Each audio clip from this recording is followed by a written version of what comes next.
আপনার সেটটি যদি স্লো এবং হ্যাং করে তাহলে আপনি এই সেটিংটা করতে পারেন। সেজন্য আপনি উপরের মেনু বারে ধাক্কা দেবেন। উপরের মেনু বারে ধাক্কা দেওয়ার পর আপনি সেটিংস দেখতে পারবেন, সেই সেটিংয়ে ক্লিক করে দেবেন।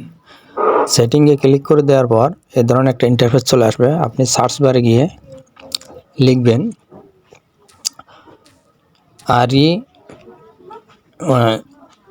REMUV রিমুভ অ্যানিমেশন লিখে সার্চে দেবেন। দেওয়ার পর রিমুভ অ্যানিমেশন এই অপশানটি চলে আসবে। আপনি জাস্ট এই অপশানের উপরে ট্যাপ করে দেবেন। এই অপশানটির উপরে ট্যাপ করে দিলেই দেখুন এই ধরনের আরেকটা ইন্টারফেস চলে আসবে। আপনি একটি স্ক্রল ডাউন করে আস্তে আস্তে স্ক্রল ডাউন করে একটু নিচের দিকে চলে আসবেন। নিচে চলে আসলে দেখতে পারবেন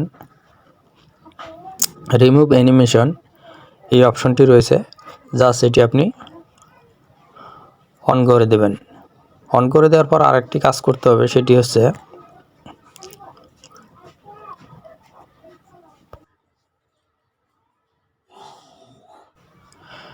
টাচ অ্যান্ড হোল্ড দিলে আপনি এই অপশনটি দেখতে পারবেন।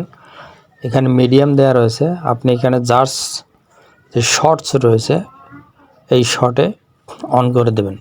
তাহলে কিন্তু আপনার সেটটি ফাস্ট এবং দ্রুত কাজ করবে।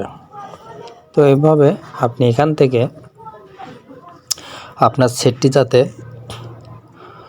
স্লো এবং হ্যাং না করে সেজন্য এই গুরুত্বপূর্ণ সেটিং দুটি আপনি করে রাখতে পারেন।